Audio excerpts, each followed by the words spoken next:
And welcome back to the show. Okay, Alladan, you brought this up, so let's start talking about it. Explain what are CBDCs, first of all, because I don't even know if we've gone over this show on the show, but if it has, it's been quite a while. So what are CBDCs? Central bank digital currencies.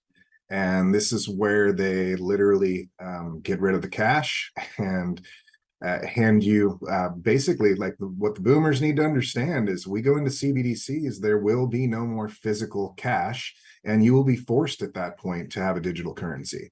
But instead of Bitcoin, which is a decentralized digital currency, which is unconfiscatable, you'll have a digital currency very similar to what China has been rolling out, where you will have no choice in the matter. And if you do something they deem inappropriate to their mission, they can turn it off at any point. They can stop you at any point. What follows that is the social credit score. And I know this is a hard one for people to think will actually happen in the United States, but just do some digging because it's already really far along.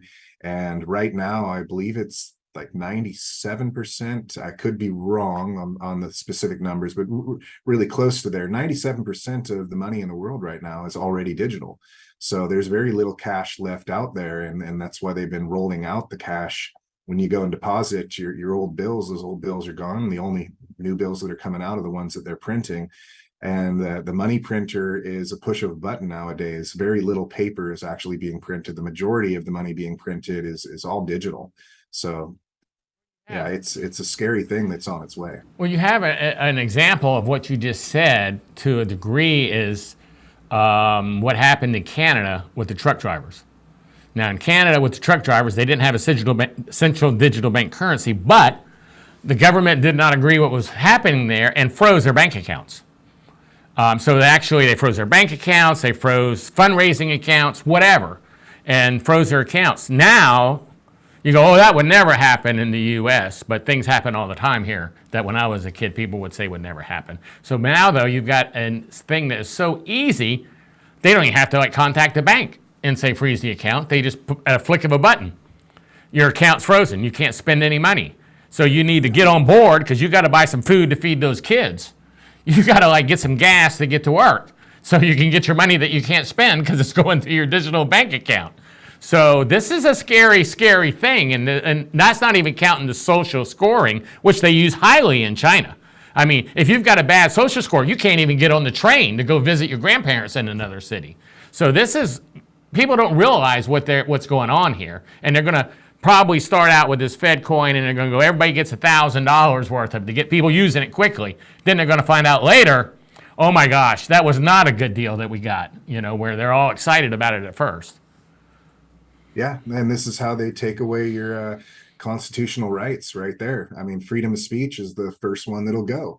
You say things they deem inappropriate and against their way that they're going for. Your bank your bank account's frozen. And then the next thing that is my biggest fear that I think would come next is sorry about the Second Amendment. And that's one that we're one of the last countries on earth that still holds the ability and the right to bear arms. That's a big fear for me, that with the central bank digital currency, I mean, most people in America say there's no way they'll be able to fully take that away. But like you said, they freeze your bank account, you got to feed your kids, and you have to decide one or the other. Yeah, you can bear arms, but the scary thing about that is we know what happens when that starts. So obviously we will stand up for our freedoms and our rights, and we'll fight for those. But if there is a way that we can stop that before it happens, I mean, Bitcoin is the nonviolent revolution. And if there's anything that we can really hope for, is, in my opinion, with kids and a family, is a nonviolent revolution. I do not want to see bloodshed in our country in any way, shape, or form. That's the biggest thing that scares me. So if there's a way to fight back without having to physically fight back, I mean, this is our chance right now. And that's one of the things that I hope a lot of the older generations can start to take a look at, is finding a way to be able to safeguard our freedoms without having to go to war to do it. The powers that be have definitely been taught what CBDCs mean and what CBDs can do for the country. I mean, I doubt they're just going, oh, let's do this thing. I'm sure there's someone on their team or it's been explained to them. So, I just don't understand how they could be willing to go along with this and think this is a good move to like have the possibility to control people like that. I mean, I thought it was supposed to be a government of the people, by the people, not a government to control the people and tell the people what to do, which is the route we seem to be going to me. I mean, the last 20 years, Gary, especially the last 3.5, holy moly. My faith in the powers that be, I don't think I have any faith left anymore. I agree. Things are just not going, things are changing rapidly from what they were. Hey, we only have about 4 minutes left. So real quickly, where can people follow you? Where can they find out more about BTC cards? Give us all the information here we need to know.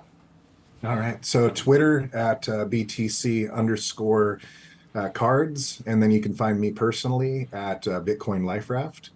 The trading cards, go to btc-cards.com or btc-tc.com. Both of those will bring you to the same place. One of the biggest things that we just came out with at Pacific Bitcoin are Genesis packs. And that's something that I really like to get across to people is these packs are $5 a pack. That's a great way to introduce people to all of these different topics we've been talking about in a really fun and simple way. And at $5 a pack, I mean, it's the cost of a bottle of water nowadays. So it's one of the best gifts you can give, especially at the price point. And with Christmas coming up, I mean, I don't think there's much of anything else that would go into a stocking for a kid that would be much cooler than having a pack of Bitcoin trading cards in there. So for Christmas coming up, anybody that wants to give a great gift of education and fun to your kids, those Genesis packs are the way to go. And actually, you gave me some of those packs, a handful of those packs in LA last week, and I gave a few, you said give them away. I gave a few away to people coming by the booth, but I kept 4 of them for my grandkids' stockings. So I think they're going to be pretty excited about those when those come out in their stockings, because like I said, it's just a great collectible. It's fun to do. The artwork on it's fantastic. You've got some great artists doing stuff for you, and it's not like you just got a pencil out and threw up some junk. I mean, these are also by people who are well known in the Bitcoin world for their art and sell their art for thousands of dollars. I mean, so these aren't slouchers that you just picked up and said, hey, let's get somebody overseas to print us up something real quick. Real quick, tell us about, we've got about a minute left. Tell us about your artists real quick, some of your artists. Yeah, I've got artists from all over the world. I'm the architect of all the artwork. I sketch it out and get the idea going, and then I reach out to different artists that all have their own style, and we produce some of the most amazing conceptual artwork in Bitcoin and monetary and economics, and that's like the big need out there right now. So lots of Bitcoin artists that are in the space, but lots of people that I work with that are amazing established artists in some pretty communist countries that believe in freedom, and you can see in the artwork their passion and their desire to push the idea of freedom is definitely shown really strong in the artwork we're able to create together.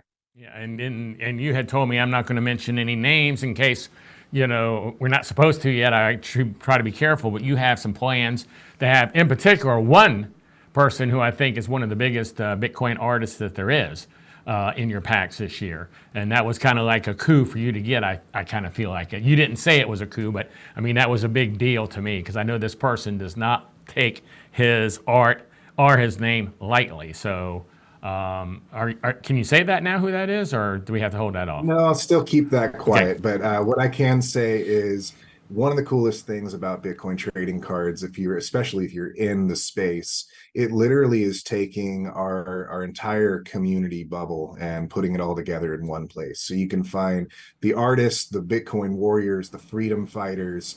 I mean, everything that we live and fight for every day with Bitcoin has all come together in a massive collaboration in these trading cards. Exciting. Well, Alladan, thank you for coming on the show. I appreciate you taking the time, and good luck with your project, and I'll see you next April at BitBlock Boom in Dallas, Texas. We'll be right back after this word from our sponsor.